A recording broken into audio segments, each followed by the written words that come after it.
What's going on, everybody? Happy New Year and welcome back to Fall Obsession Podcast, our first episode of 2026. My name is Sam Thrash. I'm your show host over here. Happy to be back with you guys again. This week, we're starting off the year with an episode that is very special to me, and I have looked forward to recording for a very long time. My guest is my dad, Mark. It has been a long time since I had him on the show. That's wasn't intentional. It's just how it worked out. I think the last time he came on the podcast was back episode 172, somewhere in there, where we recapped his story of getting his truck stolen on our hunting lease down here in Texas. It's a crazy story. We recorded it in deer camp. Go back and listen to it in the archives if you're so inclined. But I've been wanting the opportunity to sit down with my dad and to record and recap some of our memorable experiences, memorable hunts, times in the woods together over the years, all the way from when I first started hunting as a kid up until now. And we had the opportunity to sit down and do that. Call me selfish, but one thing that I've really enjoyed being a part of Fall Obsession and getting to host this show or some of our other shows on our platforms has been the opportunity to document some of my own hunting journeys, my dad's hunting journeys, my son's hunting journeys, and kind of have that in an archive, if anything, right, for us to look back on in future generations. And that's a big reason I'm an advocate for anybody out there, whether you have a show or not, to document everything so that you and future generations can look back and see your journey coming up. So took the opportunity to sit down with my dad and just kind of take a stroll down memory lane, talk about some great memories that we've had in the woods over the years. And it's just a great episode, and I will certainly value and cherish this one for a long time. And I hope you guys enjoy listening as well. We will get the conversation going here momentarily, but I got some discount codes for you guys first from those partners over here at Fall Obsession Podcast. The first one is Hoot Camo. If you are looking for some great gear in some innovative patterns, then look no farther than Hoot Camo. Go to hootcamo.com and use the code FallObsession15 to save on your next order. We got Bear River Archery. They are the official bow shop of Fall Obsession here in the North Texas area where I am located. Justin Canaday over there, he's an exceptional dude. They do great work. He's got a great little shop set up, and he's building a bigger and better one right now as we speak. His new shop and new facility is going to be absolutely amazing. I look forward to getting out there and spending some time with him out there. So if you're in the North Texas area and you want to swing by, go to Bear River Archery in Van Alstyne, Texas. If you're not local to North Texas and you still want to give Justin your business and shop with him, you can shop online and use the code FALLOBSESSION, all one word, lowercase letters, to save yourself some money. If you guys follow us on social media, you undoubtedly have seen us post our pictures and our content from our Tacticam Reveal trail cameras. We love using Tacticam, and they are a proud podcast partner for 2026. So if you want to use the best trail cam in the business, you need to use Tacticam. It's more than a camera, it's data, it's a database, and it is ultimately what we use to try and get an edge on those big bucks that we're chasing every single year. Tacticam Reveal, make the switch. Finally, we are proud to still be working with the Outdoor Call radio app and Outdoors Dan. If you haven't used the app yet, you can download it on any device and listen to hunting shows and podcasts from tons of different producers and creators on a loop every single day. You will catch Fall Obsession Podcast on that loop on Mondays, the same day as our new publications, as well as tons of other hunting shows and podcasts we all know and love. Go download the Outdoor Call radio app today. It's free. You can start streaming immediately. Follow them on social media, catch their live shows throughout the week, and don't miss out on any of the content that Outdoors Dan has there on the Outdoor Call radio app. Wherever you are listening to this podcast, thank you again, and make sure that you hit that follow or subscribe button, whatever they have up there for you guys. Turn those notifications on if that's an option.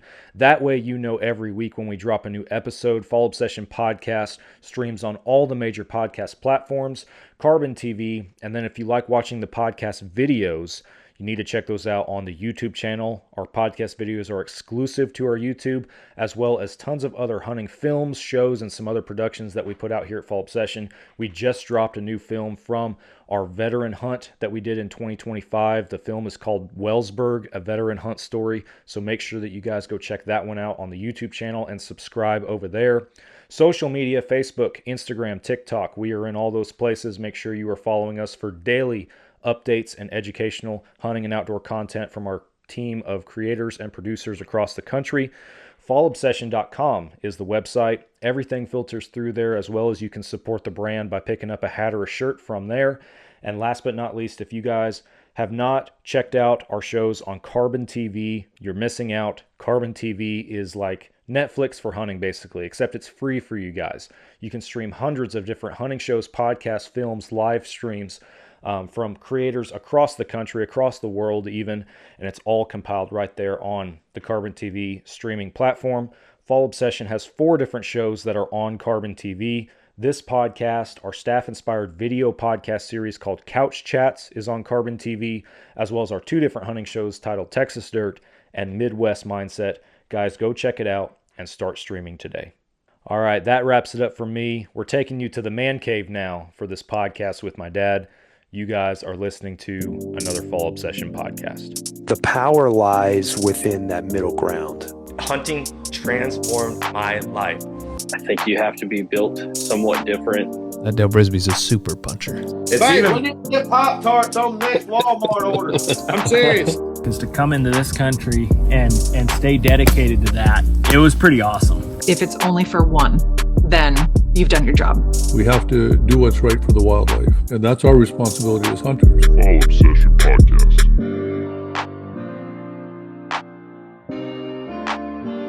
I was thinking the other day when we were talking about doing the podcast, last year we only got together on the lease for 3 days together, 2 or 3 days at most. Yeah, I think it was something like that. Yeah, and we already had 3 days this year, although we didn't have much luck. But yeah, I shot a buck, but yeah, you don't know that shot anything on the lease. So yeah, I've probably spent the least amount of time out there so far. Well, you deserve it. I don't know about that, but it's been a challenging year. I know I'm going to get Nick back on the show at some point I don't know when, probably toward the end or after the season's over, to talk about some of the struggles we've had out there, because he's no stranger to the same problems that we're having out there as well. So it's right. Well, this year has just been not the big bucks that we used to have out there. Yeah, I mean, there's been big deer out there, or at least 8 points. Doesn't seem like we get many bucks that go much bigger than an 8. Yeah. But we've had a couple really nice 8 points, and the last one that I had at camp stand, that really big 8 point, and I'll try to put it in the podcast video for folks to see, he was a big, heavy, just big-bodied, heavy-horned 8 point stud of a buck. And of course, I think that picture was on November 9th.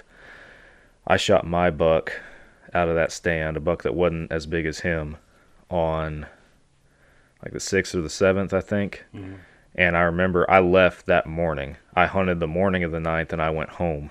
And that evening, the evening of the 9th, is when he was in the tree that I'd been sitting in all weekend. Wow. So that's the closest I've come. I still regret regret shooting that deer and not being in the stand that Sunday night. But I mean, how was I supposed to know that was going to happen? You got to go to work too. They got to think about those things. So yeah, work. Yeah. I mean, I was driving the other morning, and it was a quarter to 6, and you know where that installation is for the oil well with the flame on it. Mm-hmm. I mean, I was coming up around that corner, and a nice 8 point came by me, not big enough rack, but I mean, he was between, from here to that wall in front of my truck, and he just, he's just trotting along, looks at me, and just keeps trotting, and I just, I mean, it's too dark to shoot before shooting light. Right. Anyway. Yeah, I was on the phone 2 days ago, Saturday, with Lawson up in West Virginia, the guys that just had our veteran hunt up there. Right. And he was calling me because they had it was right after Robert, he'd shot his buck, and then David, the other guy, he had shot a buck. And it was right after David had shot a buck, and he was driving to go pick up David, and he was calling me while he was driving, and we're chatting about it, and I just hear him go, "Oh!" I was like, "You okay?" He's like, "Yeah, I almost hit a deer." he was driving along and almost ran over one on the road while we were talking. So I got a kick out of that. Well, welcome back, folks, to another Fall Obsession podcast. I'm sitting here, not my normal backdrop or anything, here at my parents' house. Was sitting down with my dad, actually recording this podcast in my old bedroom when I was a kid. Now it's the man cave. Yeah, now it's the man cave. But yeah, sitting down with my dad, Mark, wanting to just talk some hunting and catch up. It's been a while. I looked up before we started this. One, how many episodes you had been on, which I didn't realize it was 9 or 10, like up in that range. Right. And so that's pretty cool. But then also to see the last time you were on the show, and the last time was episode 171, so 90 episodes ago. It's been a minute. I told you it's been a couple of years, probably at least. So Yeah. probably the truck. You said the truck episode. Well, yeah. I mean, that was 2 hunting seasons ago, so Right. it was 2 years ago. Right. It's titled "Big Pig in a Stolen Truck." And we might talk about that at some point in this episode briefly, but if you want the full detailed story, a whole episode's worth, you guys can go back and listen to 171. We recorded that one in deer camp in the camper. But yeah, 2 years ago you had your pickup stolen out the deer lease with a with a big old hog in it. Yeah, a dead pig in the back. But no, I'm excited for this one because not just to sit down with you, but I like in-person podcasts, and majority of my show is virtual, online, which is great. I get to talk to a lot of people that I wouldn't get to talk to otherwise, Right, but right. it's this is my favorite, is when I get to sit down in the same room as somebody and have a conversation. So always enjoy that, but definitely wanted to take the opportunity to capture some of our adventures over the years, because we've been hunting together for a long time. Like, I mean, you got me into it and everything, got me into deer hunting, and it's cool to see it kind of come full circle to a certain extent to now with Wyatt being out there. A while ago, you made a comment, my longest hunting partner. And I hadn't thought about that, but yeah, we've been hunting all your life together since you started hunting. So Yeah. And that'll change over to Wyatt one of these days, but yeah. Yeah, I took him out there the last time I went out to the lease. The only time I've been out since we were out there first week in November. I took him out there. We were only out there one night, and of course it was hot, like it is every time that I seem to go out. It's blazing hot. Yeah. But I took that 22 out there that you bought from Mr. Ken when I was a kid. Right. And had him start shooting that. I don't know if I have a video of it. I'll show you after the episode. I don't know if I've showed you that, but No, you haven't. he did not hit the target hardly at all, but he was having a good time. Yeah, So but he's 7. yeah, So 7. got a few years to grow into it. Yeah. So, but that's the idea, and I'm excited because I kept that. You started me on a youth model 243 as well. Well, we started with that single shot 22. Single shot 22. And then we had the that 243. little semi-auto 22 long Yeah. rifle, and Yeah. then youth model 243, which I still have, and that will be Wyatt's first hunting rifle. It's a good rifle for a kid to start with, so it's a good build and a reliable gun. I did take it out there with me too and shoot it a few times. It was a little off.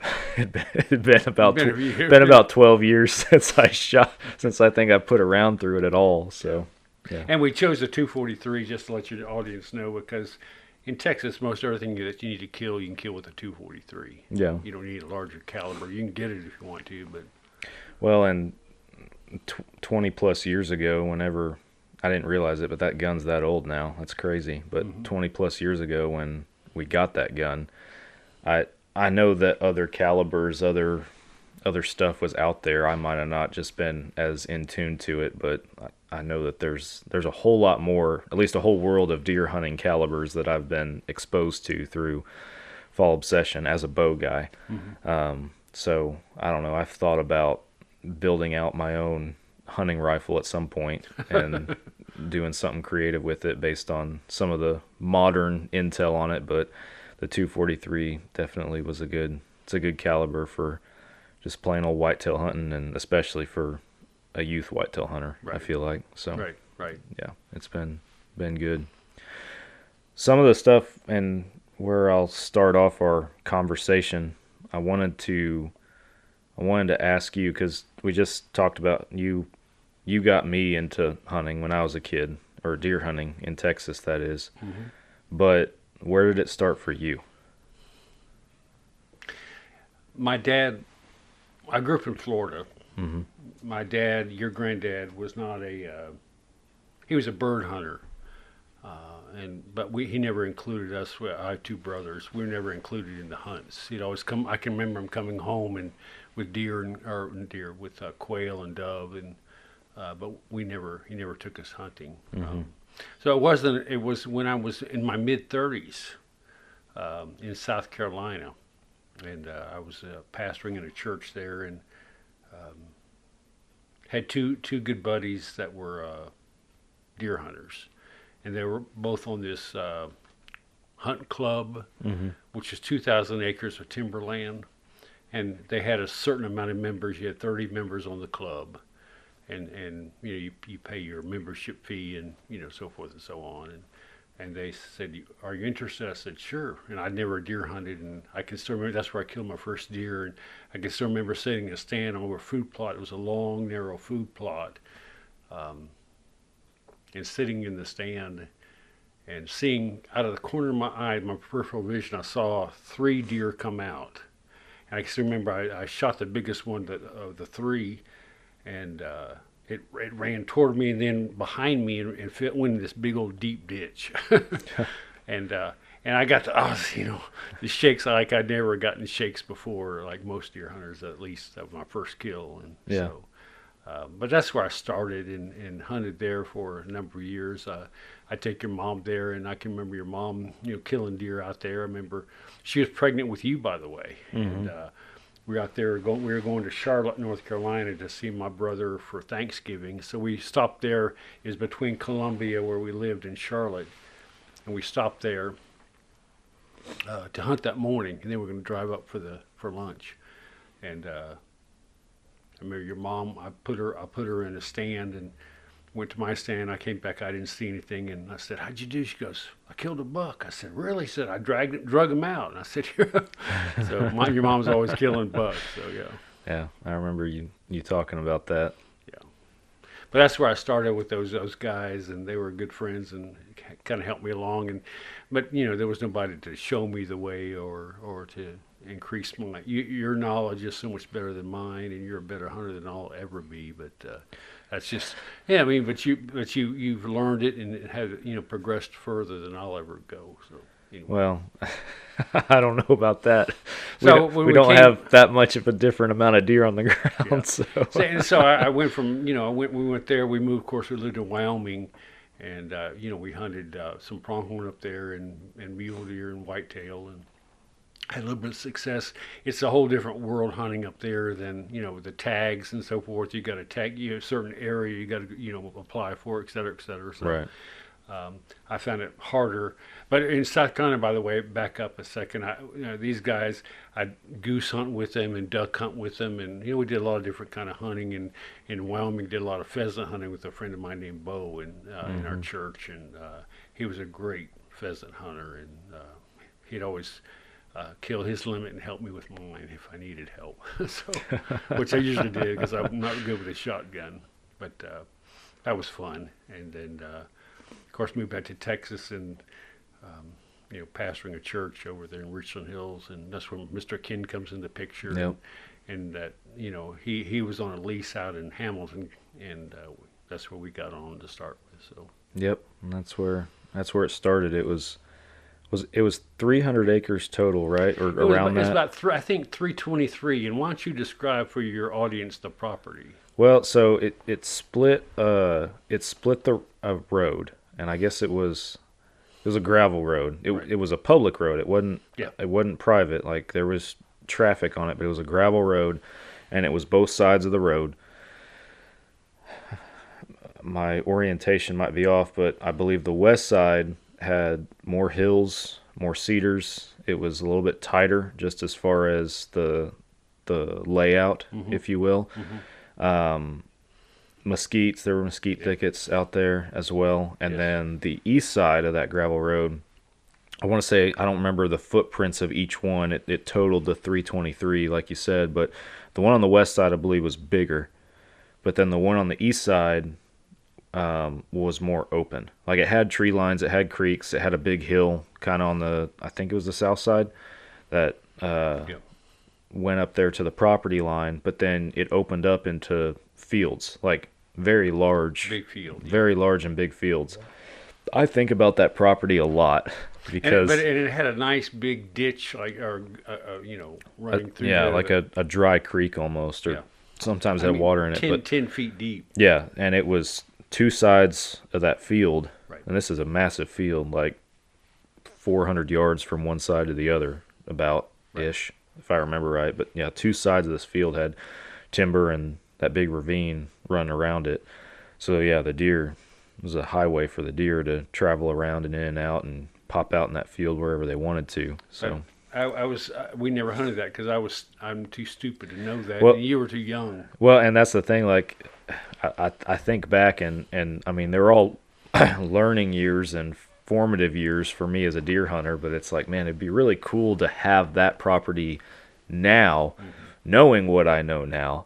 And all of my memories of that, I think back to, and it's like, oh man, I could do stuff differently with that one than what we had going on. But again, not to take away from the experiences that we did have, because we had some good and some memorable hunts out there, Right. for sure. What's your most memorable hunt out there? I have a few for sure. Okay. I know, like, I mean, obviously killing my first deer out there, and that was SST stand. SST stand is what we called it. It was a little. Ground blind. Or We made it a ground blind. It was just brushed in. It wasn't a pop up or anything like that. just a shooting rail. Yeah, we found like 3 or 4 trees that were clumped together. You nailed up a couple rails in there. We brushed it in, and it just overlooked this little clearing. No feeder or anything. We might take a bag of corn and pour it out there, but because you can bait in Texas, for those who don't know. But yeah, that was, you always saw deer there, pretty Always much. saw deer. Always saw deer there, and that was ultimately where I killed my first deer. I hunted with you until I killed my first deer. That was the deal. I can't hunt by myself until I kill my first deer. So you were there with me.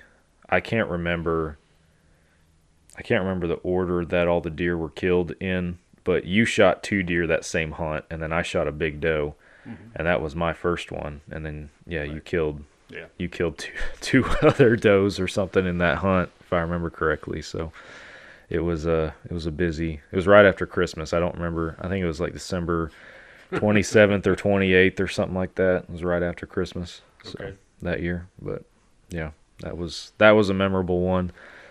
And then there was the chocolate horn buck that I killed out there. That was the biggest buck I ever killed off of that lease. Right. 10 point. I think that was 2008 or 9, I think, is the year that I shot that deer.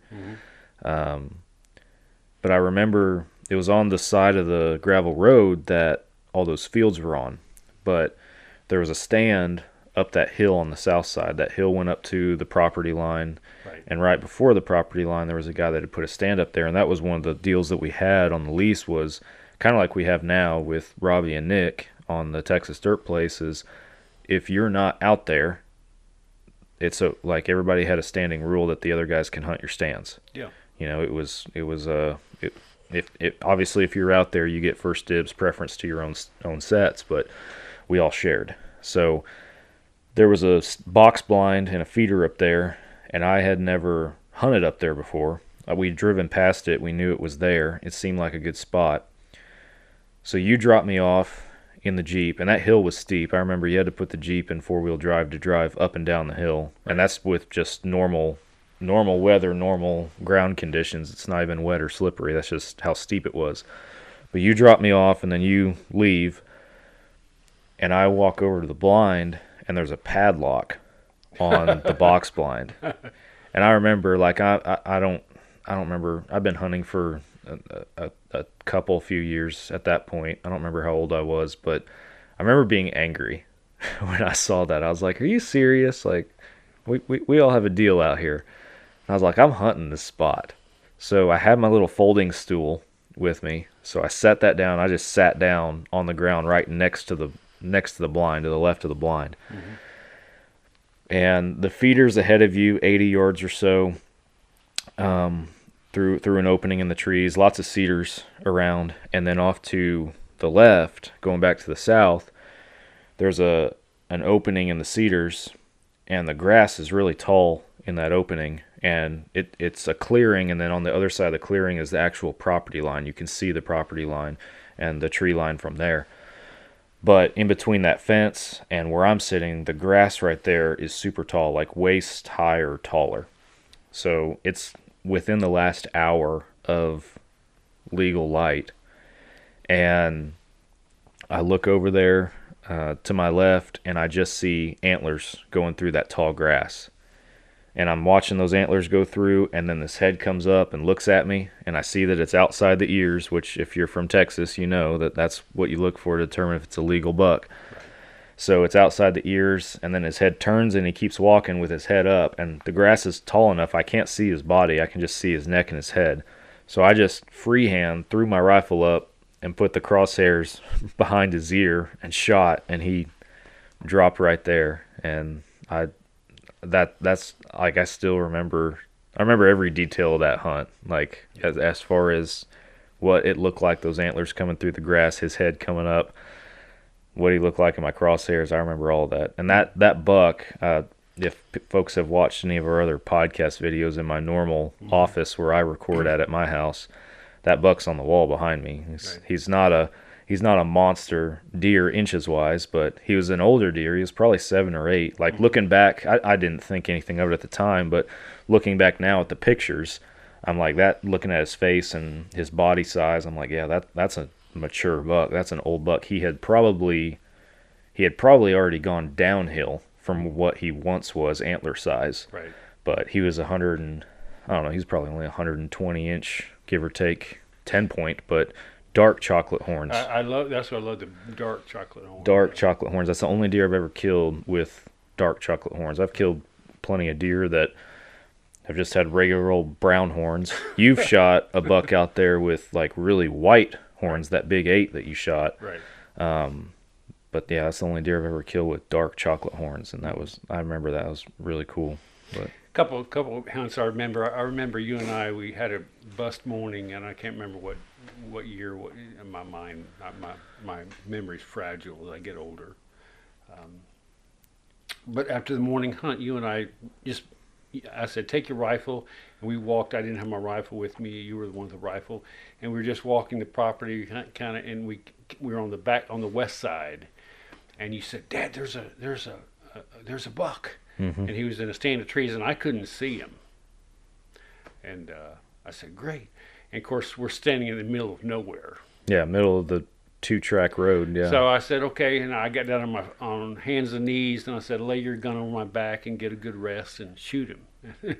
And you did. Yeah, I dropped him right there. Yeah, at a nice 8-point. Yeah.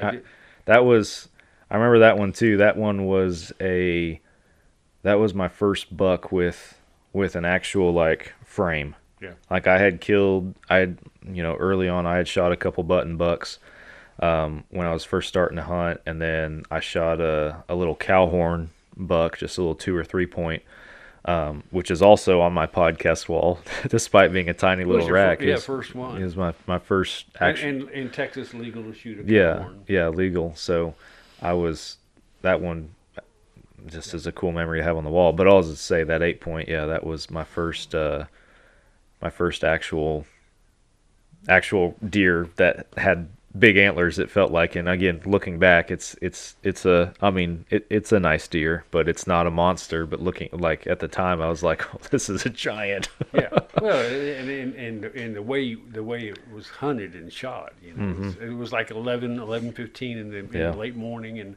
it's just standing there by an oak tree, and you said, there's a buck standing there watching us, and didn't run off, and you took it. Yeah, I remember that one. That was a good one. What other ones stuck out in your mind? I think about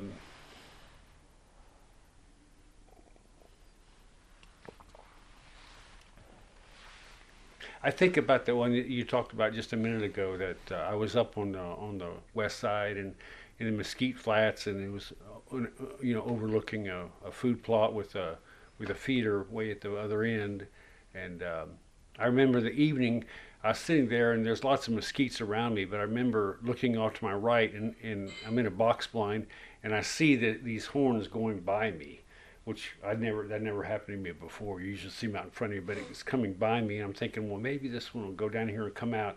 And when that buck came out, he came out with his head on the ground. Mm-hmm. I've never seen that, but he came out almost like he's sniffing the ground, and the funny thing also, that was the day that I said, we drove to the stand, and I said, here's the keys to the Jeep, you go to your stand. Yeah. And I'll let you just, because I'm thinking we're out in the middle of these 323 acres, what can you hit besides a tree or something? So I said, drive to your stand. That was also where I learned to drive at the age of 11 or whatever.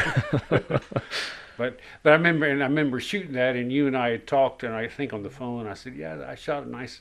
And I said, is it bigger than basket rack? I said, basket rack. And I wanted to surprise you. When you came up, you said, boy, that's bigger than a basket rack, Dad. So that was the wide one, right? Yeah. Real wide. Yeah. And just in hindsight, didn't the year before, weren't you hunting that ground blind that we put up where I shot that big doe that one time? Mm-hmm. Weren't you hunting there and had a deer come in the same way with his face on the ground like that? Yeah, pretty close, yeah. Yeah, so I guess that happened twice. Yeah. I wonder if it was it could have been the same, because I didn't shoot anything. Yeah, you didn't. Well, I think you shot at him. You said, but you missed that year. Right. And so in hindsight, I just wonder now if that was the same buck. It could have been the same one. If he just was weird, I don't know. I remember another thing. I remember, and you remember well this. We were out there, and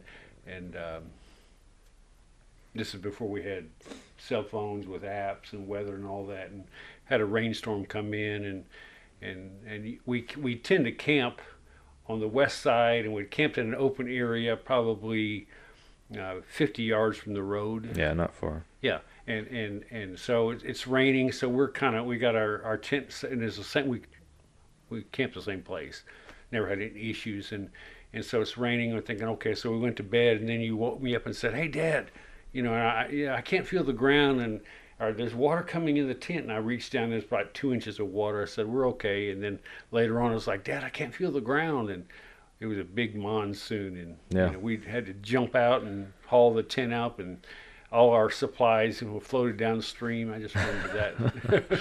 Yeah. And your mom was worried that we were going to drown, because she's watching the weather, and we had no idea. Yeah. And thankfully, we had a 4-wheel Jeep to get out. Yeah, that's true. I remember that too, and it's so much different now with, and we've talked about that before. Like, I mean, yes, in that situation, a cell phone with a weather app, if that had been around at that point, probably would have been helpful and useful. But we've talked about that in deer camp nowadays, the difference in hunting back then versus hunting now, when we have phones and weather apps, and you can look up tomorrow's wind direction, and you can look up or you got cell cams that are sending you pictures and all this kind of stuff, and all this great intel. But then I don't know, I wonder if, or I've said this before probably on the show, like, hunting was so much easier when I was quote unquote dumber and it was, well, where do you want to hunt tomorrow? I think I'll just try this stand. And you got no idea what's coming in at that stand. If it's does, bucks, anything, you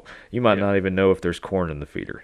Right. I'm going to try that spot. And if I don't like it, I'll get out and go sit somewhere else. One thing that impressed me about you early on is we were talking about where do you hunt, and I tend to I'll pick this stand, or I'll go over here, somewhere that's tested and tried and true, and probably has maybe a source of corn or food plot. Mm-hmm. And you say, I'm going to sit open air, Dad. That's what you say, open air. Yeah. You just go find a place and sit, and usually shot deer. I shot a few deer. I definitely saw some deer doing that, but yeah, I remember it was early on when I started doing that. It might have been the first. I don't know if it was the first time I did it, but it was toward one of the first times I did it, at least. I don't remember where I was on the property, but I was like tucked back in a cedar. I was right off of the 2-track road that ran through the property, not the gravel road, but the 2-track road that we drive the Jeep on. I was sitting right off of that somewhere, and I was up on this hill, looking down this hill, and it kind of opened up a little bit, just see what walked through there. And I remember it was like I hadn't been there 20 minutes, and there was a doe standing down there, and I shot and totally missed her. She ran off. But for whatever reason, that sticks in my mind as just one of the first times that I ever did that. Just finding a spot and sitting down. Mm-hmm. I don't know. It worked fairly well. And you tell the story from the hunt club in South Carolina of that one guy in there that would always go sit in a lawn chair off the road and normally filled his tags. Yeah. So yeah, we had these 2,000 acres, and we'd always go deep in the woods, with a tree stand, and lock in there somewhere and thinking, okay, we're going to see deer. And this old guy would sit in a lounge chair like you got on your patio. You just sit there, 20 yards, inside the fence mm-hmm. on the road, and he'd always kill deer because, we're going deep in the woods, but they just walk by pretty close out. So. Yeah.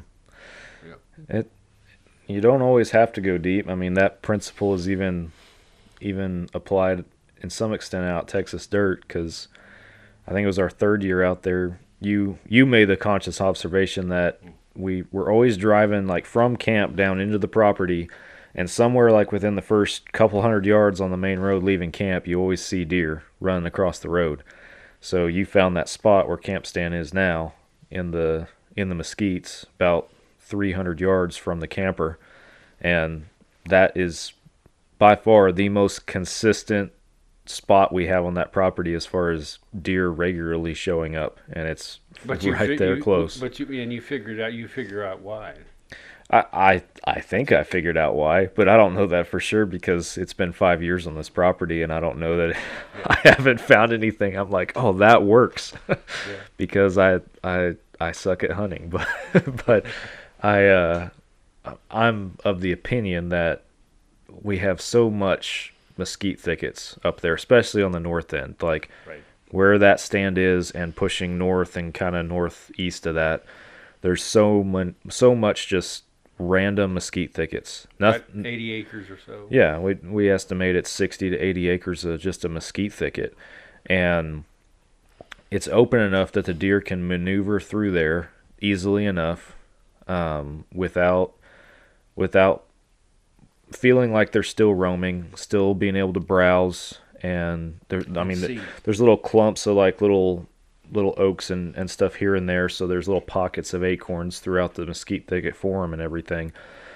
But yeah, it's open enough that they can still see, but it's tight enough in there that they feel protected. Right. And we just dropped a stand in the middle of it. And I mean, it's the one spot there's an old road that runs right behind it. I say road, it's just a path. It's not even a dirt road. It's just two tracks you can drive a truck on. But there's a path behind it for an old power line that I don't even know if it's in use anymore, but there's a power pole right there. And so that's what gives us the access to it, easy access to it without having to cut our way in. Because that's the other thing, that just if we do another setup like that, we're going to have to cut our way to it. Well, I was out there last week, and I think I found another spot, but Yeah. it is through. We'll have to clear some stuff out of it, but the truck's already been in there. Mm. So I'm trying to figure out a way so we don't have to do a lot of cutting and easy access and move back a little further, going a little bit farther north. Yeah. So Yeah, that's, I don't know, trying to figure those deer out and everything. Like I said, sometimes the intel can feel so overwhelming that I wish you could go back in time and just, like we did back then in Hamilton, just pick a spot and call it good. And I don't know, it also, and you might remember this differently since you were an adult at the time, and I was just a kid who was happy to be out there hunting. But hunts when I didn't see anything, it didn't feel like it wasn't that bad. Like right now, I don't know if it's just because I look at my cameras and I'm like, okay, the deer are coming in at this stand at this time. They've been there 5 out of the last 6 evenings. Like, this is going to be good. And then you get there and nothing shows. And you're like, what did I do wrong? Why aren't they here? right. Whereas back then, if you hunted and you didn't see anything, it's just like, all right, try again tomorrow. I don't know. It feels different now, and I don't know if that's because of the cameras and cell cams now, or if that's because I'm just a grown up now. I don't know. I think it's probably a combination, but I think you're right. I was out there last week. Of course, I text you. What stands are active, and you tell me. And this last week I'd be out there, and it was cold. Mm-hmm. I mean, I was out there in sleet and 30, low 30s. Nothing shows up. Whereas the day before, you had 3 deer out there, or half dozen deer. So I think some of it's just we see stuff, and before it's like Yeah. And back to Hamilton, for your listeners, I know it's probably boring them, but whenever we'd kill something, it's a 20-minute drive back into town, to go to the processor. But we always had an agreement: if we killed something, especially evening, we'd go and have dinner in town at the Chicken Express. And we're sitting there one night. Remember, we sat there one night and we're watching this lady, and she hit the telephone pole. I remember that. We're sitting in the parking lot, and I think it was the parking lot across the street. Right. We're just watching her slowly drive across this parking lot straight into a telephone pole.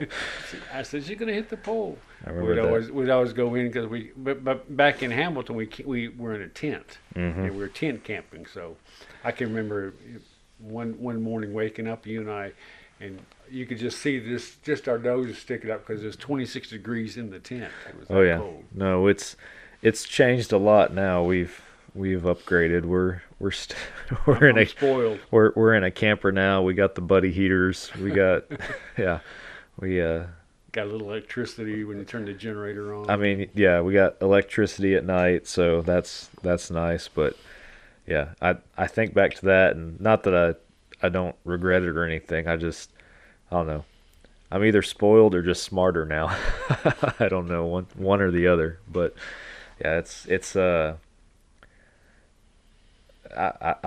thought it was fun. I always remember, like, we would go to the lease, and we would have, what was it?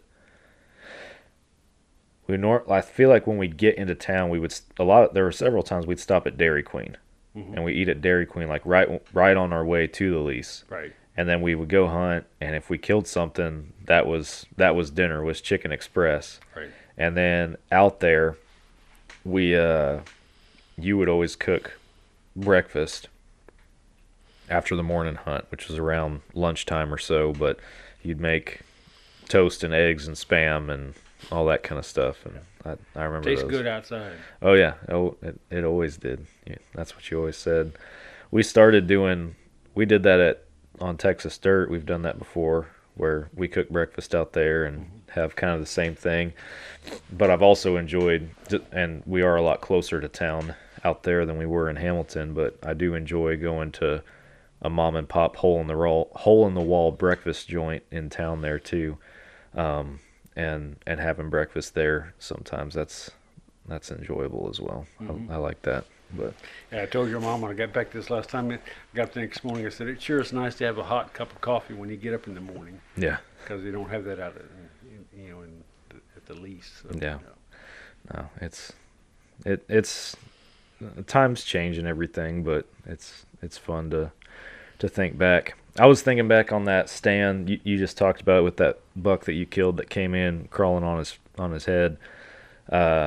You shot another deer out of there that was a really big buck, that big 8-point. That seemed like this always be the stand that you shot.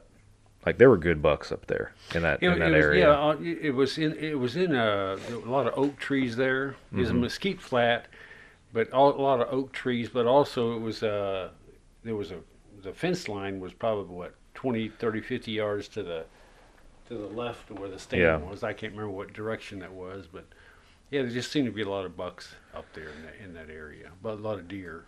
I remember you hunted up there a lot, and you shot a couple of really nice bucks out of that stand. I only remember hunting up there one time, and I shot that big pig up there one time. It was like the very last day of the season, and I shot that big pig out of that stand. But I can't remember hunting there. That always seemed like the place that you went, but for whatever reason, that's the only hunt that I have a memory of me being the hunter in that blind. But yeah, I don't remember why, or if I just wanted to go somewhere else. But well, you favored SST because we'd always see deer there too. I liked SST a lot when we had that. That would have been a good bow blind, you know. Oh yeah, it would have been a good spot for a bow blind, and I think back to all that stuff now as far as how I could have bow hunted that property, and yeah, it probably would have been pretty good for that too. But I thought the other day about us putting together that ladder out there, that ladder stand, and you might have a better or different memory of it than me, but we're trying to jam a section of the ladder in there, and I don't know how it was. I don't know how it popped out or anything, but it popped out and it punched me right in the face, like knocked me back. Yeah.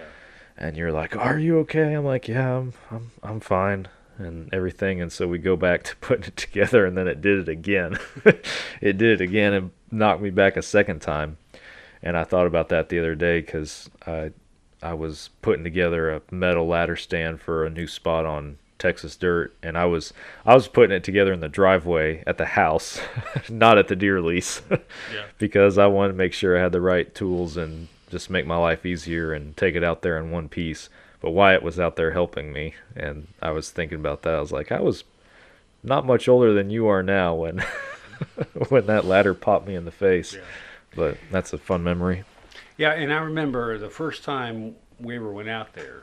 Mr. Ken took us out. It was just for the day hunt. He didn't hunt that time, but he just drove us out there because we didn't know where Hamilton was, where the lease was, and we drove out there, and there was just a big field out there of deer. Mm-hmm. And so he pulled over, and you and I crossed a creek, and I got up on a fence line and shot a nice doe in the field and drug it out, and Mr. Ken came over to help me. Field dress it, and I told you because you're like 7 years old, and I said, you don't just stand here. You can go stand over there, not knowing how you'd react to blood and guts and gore and all that kind of stuff. Right. And before I know it, you're standing over there watching us, field dress this deer. And then later on in the day, I shot another deer, and I remember on the way home that night, you said, "Gee, Dad, I like this hunting. It sure is easy." That's a 7-year-old's perspective. Yeah, that's something that Wyatt would say right now. I feel like I could hear my son saying that. You're like, yeah, it's super super easy, bud. It sure is. Yeah. But no, there's a lot of good memories out there. I wish that property could be something like I said at the beginning, something that I look at differently now as far as, oh man, we could have done so much more with that, and probably not just been more successful. We were plenty successful, I felt like, but not just more successful, but probably I know that there's some big deer down there, and I just don't think that at least for me as a kid, I didn't understand the caliber of deer that were out there to be had if you were willing to put in the work and the time to get them. I do remember one of the times that I just hunted open air and picked a spot and sat down. It was when, if you kept on driving past camp, you went through that little dip, and then I forget how the road went, but up there and to the right is where we had that blind that we put in there, where I shot a big doe out of that one year. I remember that. But if you kept going, it was open. There was like a creek that ran through the middle and then trees on the other side. I went to that other side and sat right there one time, and I remember that's where I saw the biggest buck I ever saw out there, and I did not get a shot at him. But I'm sitting there and I'm looking out, and I hear rustling behind me, and so I kind of lean forward and look around the cedar that I'm sitting against, because it kind of cut back. The tree line cut back a little bit. And right in that cutback, I looked over right as this huge buck stepped out of the trees right there. And as soon as he stepped out, he looked at me. He had me pegged from the moment he stepped out. But I just remember a giant rack. I mean, he was probably an 8 or a 10 point. I'm not trying to make him sound like he was a world record or anything, but it was the biggest deer that I ever put eyes on out there. Mm-hmm. And he turned and went back into the trees. But I remember that to this day. It's like, oh my word, that's a huge deer. I was so excited. And one of the hunter I do remember out there at Hamilton was, you mentioned that blind that Grandma we put in. Mm-hmm. And you just started hunting by yourself, and you were in that ground blind, and I always walk about 100 yards away and just sit down, so I'm not too far off, but I'm out close by. Yeah. And I remember looking up and just seeing this huge pig walk by, and I thought, nah, we're hunting deer.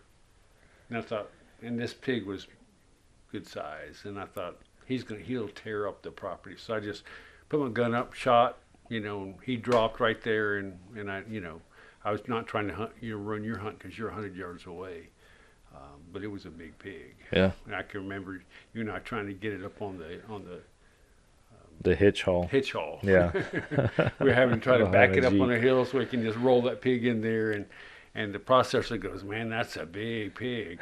we didn't even try to gut him. We just said, took him, let the processor do that. Yeah. And he was good. It tasted good. Yeah. What was the processor's name? BJ. BJ. That's right. I don't know the last name. Just initials were BJ. Yeah. He was always a hoot. Yeah. we brought him a lot of deer, and he would always make comments about that. Of course, you would take off work for like a week, and we'd go out there for 4 or 5 days, however long we'd stay out. Yeah.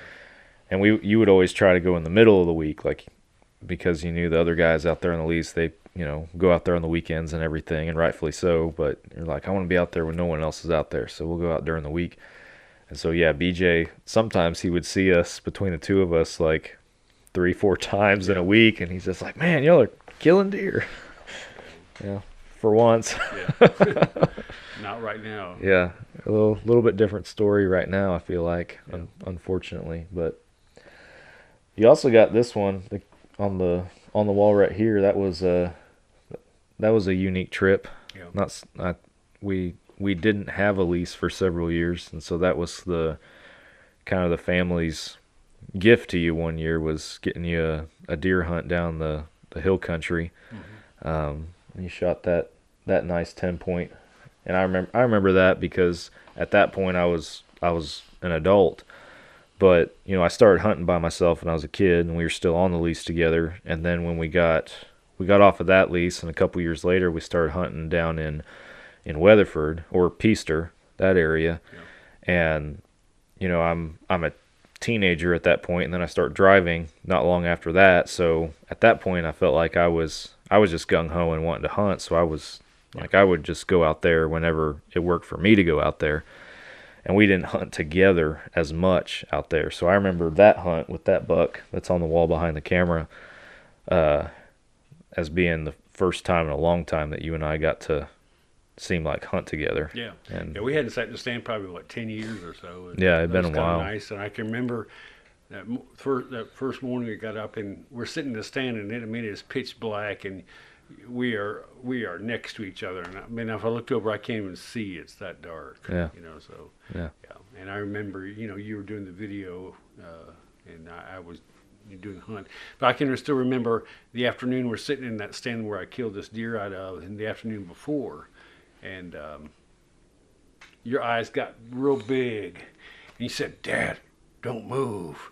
And there was a big buck behind me, coming. So yeah, and we filmed all this, and I will have to go back because it's on our YouTube channel, Fall Obsession's YouTube channel somewhere, and I will have to go back and add it to this video or put a link up there for folks to click on. But that hunt, that deer came out, and he just had all sorts of. He was like a mainframe 10 or something like that, but he had kickers and junk, just stuff happening everywhere. But the one thing that you observed very quickly, and you said, he's like, that's a young deer. And he was probably only 3. Yeah.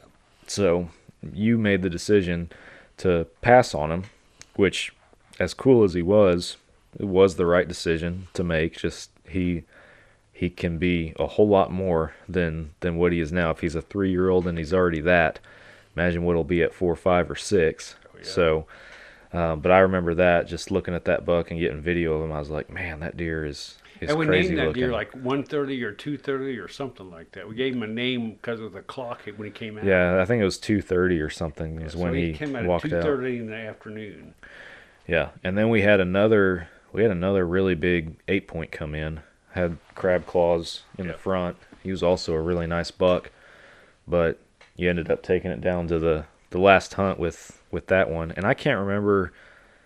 I can't remember if the guide kept telling us that there was a big 10 in there, and that's kind of what we were hoping to see. And honestly, I don't remember if that is the big 10 he was talking about, but yeah, held out to the last morning. And I remember you shot. Like we knew that deer was out there before legal light, and we can tell it's a big deer, and we're watching the clock waiting for it to be legal shooting light before you take the shot. It was first thing in the hunt that morning when you shot him. But this one pushed the other ones around. Yeah. This one, even though the horns are smaller, it just it was the dominant deer. Yeah. So. Yeah. No, he was a mature deer. He's tall. Yeah. Really tall buck. And that was one of the priorities, is we wanted to make sure we took a mature deer and not a young deer just because it was big. So yeah. That was what we were trying to do. And it got a doe too. Yeah, and you shot a doe also. Yeah, I remember. That was a cool hunt. Enjoyed that one. And you've gone from that to going to Idaho to hunt elk, and Colorado to hunt mule deer and pronghorn, and yeah, Wyoming. Been around a little bit, but I been able to take a pronghorn buck and a muley buck. Still got that elk dream to accomplish one day, but yeah, it's been fun getting to learn how to hunt out west and everything like that. And well, you got that conference you're going to next year in Kansas. Maybe someone will give you a chance to get on a big Kansas deal. Yeah, if I don't, it might be too early for deer season. But if there's anything to hunt in Kansas in September, and you're listening to this, give me a shout. I might add a couple days to my trip. But yeah, it'll. That is one thing I think I would like to do. Like, I enjoy hunting Texas. I'll always want to hunt Texas to some extent, but like growing up, we would always watch the Monster Buck VHS tapes and everything, Bill Jordan and all them, and I was sucked in by all the Midwestern hunts with a bow and everything like that, where you're sitting 25 feet up in a tree in Kansas, and you can see 800 yards away this buck pop out of the trees, and he walks right down like from 800 yards away, right down the trail where they're sitting, and they shoot him. Big old 180-inch whitetail. It's like, it doesn't have to be a 180, but I'd like to experience that at some point in my life. I think that'd be cool. You got to get up there where they grow lots of crops, and even like hearing Todd talk about, I've got corn over here, and I'm hunting over here, and you need to have grain or something out there to feed them, Yeah. attract them. Well, and I saw that up in Colorado when I went up there with Tim and Mike TP up there, is the just the difference in the size of the deer. I mean, obviously it's northeastern Colorado, practically Nebraska. So yeah, the deer are going to be bigger up there. But I remember I shot the muley buck I shot. He was a younger buck. I mean, still a 9-10 point deer, but younger deer. And I'm looking at his body, and I'm like, he's well over 200 pounds on the hoof, and I'm just looking at him like, this is a massive deer. This animal is huge compared to what I'm used to in Texas and everything. And they're like, yeah, this isn't even like a an old buck or anything. This is on the younger side of the spectrum. And I was like, golly, that's crazy. And that and then like, even I've been up to the lease where Waylon and them hunt up in Vernon for veteran hunts in 21, 22, and 23. And even up there, you got more crops and more stuff up there in that area. And the body size of the deer up there is just, it's huge, massive deer up there. And every year they shoot giants. Waylon has a state record out of there, low fence free range. I forget where he ranks, like number 5 or something like that in that area for the biggest free range buck that he's been taking up there. And every year those guys just shoot big bodied deer. And yeah, it comes down to diet and how long you let them walk. So yeah, it's different worlds of hunting too. But yeah, I remember with Idaho, it's that too has just been, that's just a whole nother experience, a whole nother world. And I think that's another part of, like, I get on my soapbox of conservation and everything on the podcast, but I've stood on a mountaintop and looked over what a millions of acres of public land looks like and everything, and I'm standing in the smack dab middle of it, and it's like, this is pretty incredible that places like this still exist. So yeah, it's a whole nother world out there. Yeah, I was reading somewhere the other day where I think half of Wyoming is owned by the U.S. government. It's all government land. And yeah. Of course, I know a lot of it's desolate, having lived up there, for a number of years. And you fly over, and it is desolate. Yeah. No, it's just, experiencing the flatland eastern Colorado hunt and the amount of ground that we covered with that. And granted, we couldn't cover that much ground if it wasn't for all the permission pieces that we had, or that Tim's family had up there. But, up there looking for muleys and whitetails, and literally on the Onyx app, we're tracking it throughout the week, and we scouted over 68,000 acres in a week up there, put 1,400 miles on a pickup, driving all that in a week. It's just like the amount of space that you have to roam when you're hunting out west is just, it's crazy. So, and I made the comment, and I've said it on here before, I feel like I have learned more from the limited amount of time that I've hunted out there. Like, down here, it's been decades of learning as you go, I feel like, down here. And I've learned from other people, yourself included, as well. But I've told people when at least for me, when I've planned an out-of-state hunt, an out-of-state trip, it's like, okay, I got to do as much research as I can before I go out there, so I'm as prepared as I can possibly be, because I'm only going to be out there for a week. I only have a week to get this done. And then while you're out there, you're like a sponge. You're taking it all in. You're learning as much as you can, actually boots on the ground, hoping that it leads up to you being able to make a successful decision. And then even after you get done, you're thinking back over everything like, oh, I could have done that differently, or this would have been better if I did that. And, you're recapping it in your mind. And just from an educational standpoint, it's been like, okay, this is, I feel like I have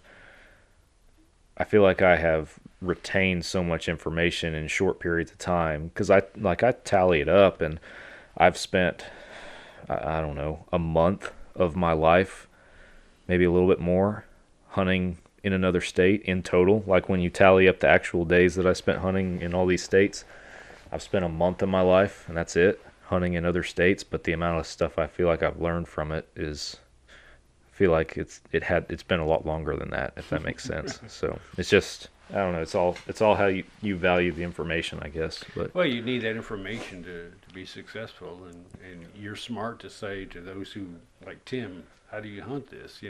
Although he never bow hunted it, but you can learn from him, and well, that's my own stubbornness.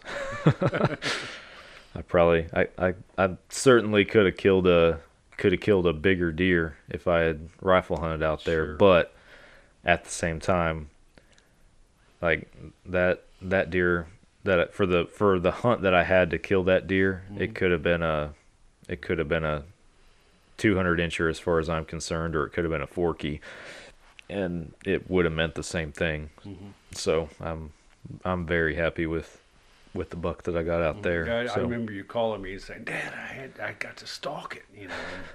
Like we saw on the monster. I was thinking the whole time, like I crawled in 200-300 yards on my hands and knees with my bow, and I was thinking the whole time. I remember that it was Nick Munt from Bone Collector. It was his hunt, and he's crawling through a row of corn, and there's a muley buck bedded farther down there, and he gets, I don't know, 20-something yards, however far from him, and he kind of sits up on his butt and draws back, and he's going mark, mark, trying to get that deer to stand. Right. And on the video, you just see tines in the corn start moving, and then eventually this deer stands up, and as soon as that deer stands up, he shoots. And I remember just always thinking, whenever I watched that hunt, looking back, I was like, oh, that is so cool. That's incredible. And that's exactly what happened, and it seemed so surreal. I was like, oh, I did it. It worked. It actually worked. And I didn't think it was like the first time I did it wasn't going to work. I was 38 yards and trying to, like, full draw, standing up, grunting at him, trying to get him to stand. He wouldn't stand up. So I just got down and crawled 10 yards closer and did it again, and then it worked.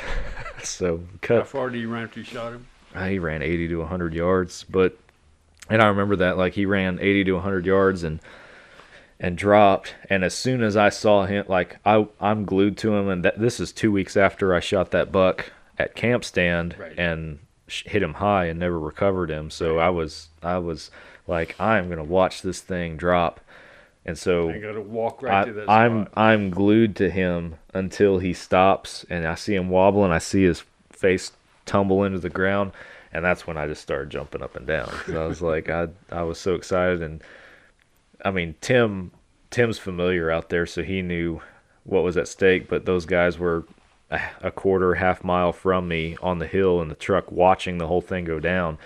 So as soon as I put my hands up and started jumping up and down, that truck peels out on the dirt road, and I see it coming down the hill coming toward me, and they pull into the field, and Mike is like wanting to get out of the truck and celebrate with me, and Tim's like, no, drive over there. Like Tim hadn't taken his eyes off of the spot, and because he's hunted out there long enough his whole life that he knows, okay, if you don't keep an eye on where that deer went down, it could be laying there dead.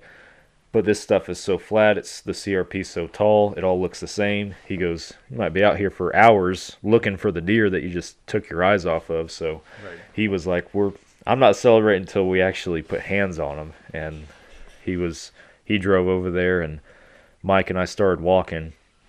And Mike actually is the one that walked up on him. He walked over and saw him laying there. So yeah, it was cool. Felt like I was in the movies. Well, you know what's neat is you have that on that night when you did the podcast. There at Tim's place, that you have the excitement in your voice and the image of what just happened.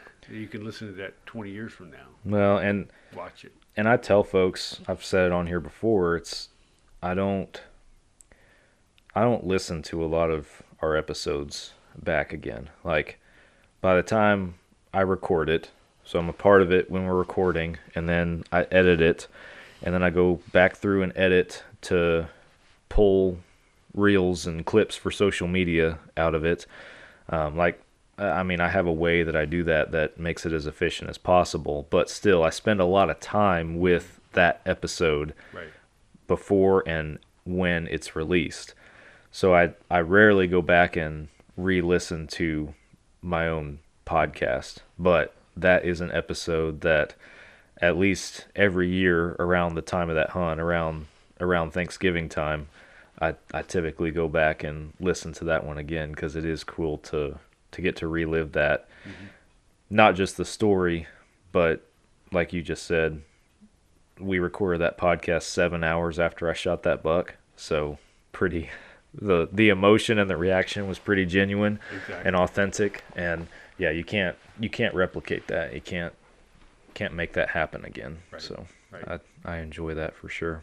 That's one of the few that I go back and recap from time to time. But. Cool. Well, what else? You got anything else on? You got a list over there of stuff that memories and stuff like that you wanted to pop back up. I didn't know if you had anything else on there, but I was going through my list unless you have something. No. I know you mentioned the big pig, and we mentioned that already, and there's a whole podcast on that. You said. So. Yeah, that was a memorable. That was a memorable one for sure. Yeah. But yeah, I sat in that stand here about a couple weeks ago, and I thought to myself, "Oh, this is where it happened." you checking to make sure you had your keys. I locked my truck at the least, as much as I hate to say it. I mean, you're out there in the middle of nowhere, but I don't want that to happen again. No, especially after that happened. But even like that guy wandering around out there stole your truck.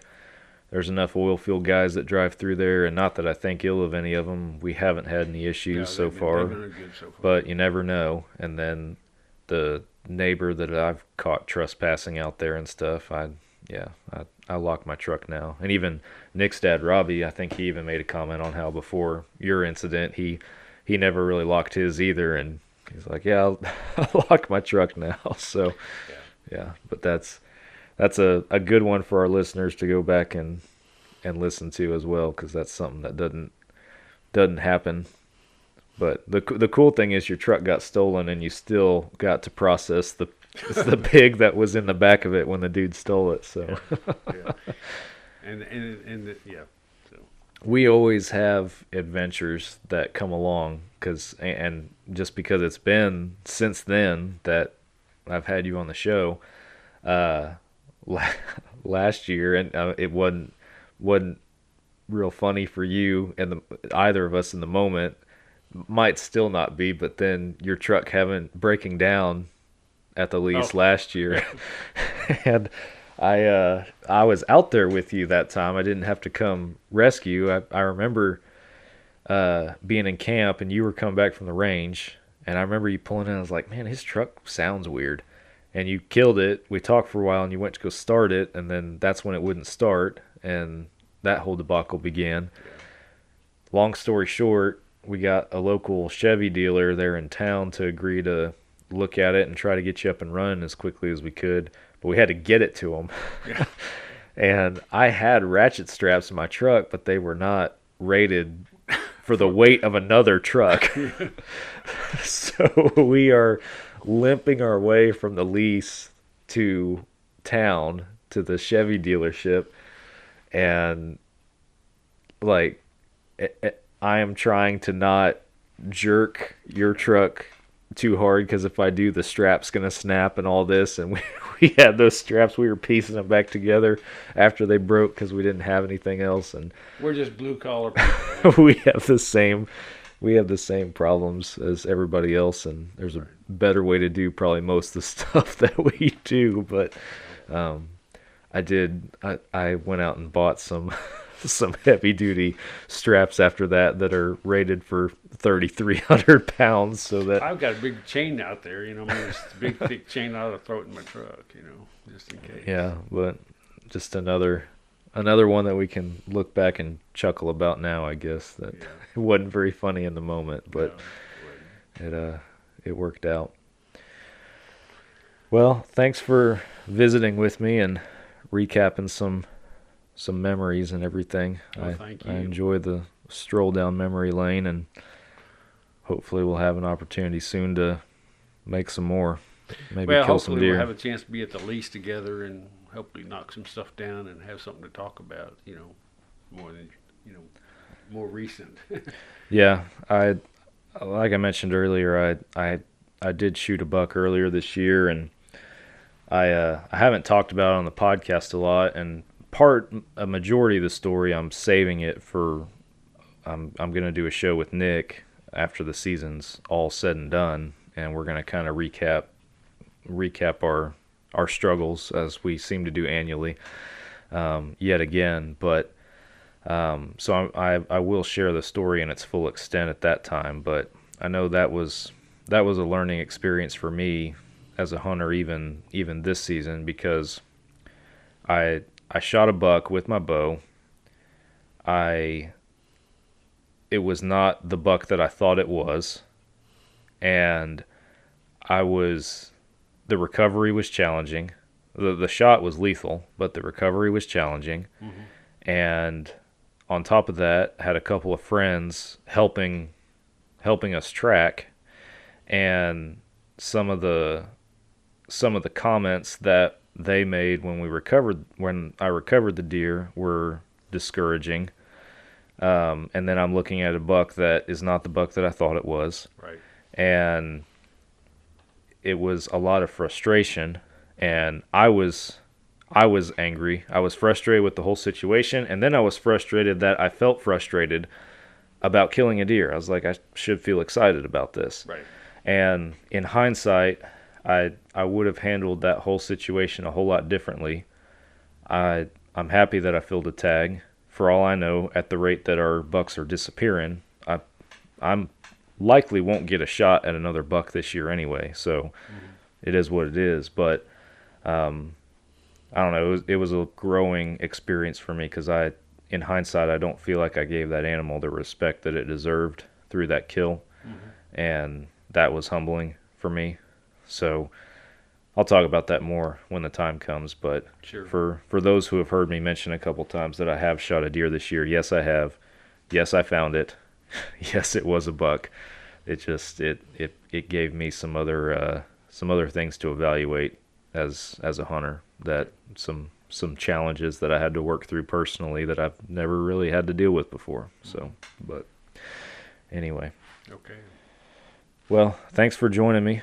Thank you. Again. Thank you, Fall Obsession Nation. Yeah. Thanks for your support. Yeah, always appreciate y'all listening to the show. Still blows my mind, 260-something episodes in, that people still like listening to the show. But y'all obviously do, and I appreciate it. So, but with that, we'll wrap this one up.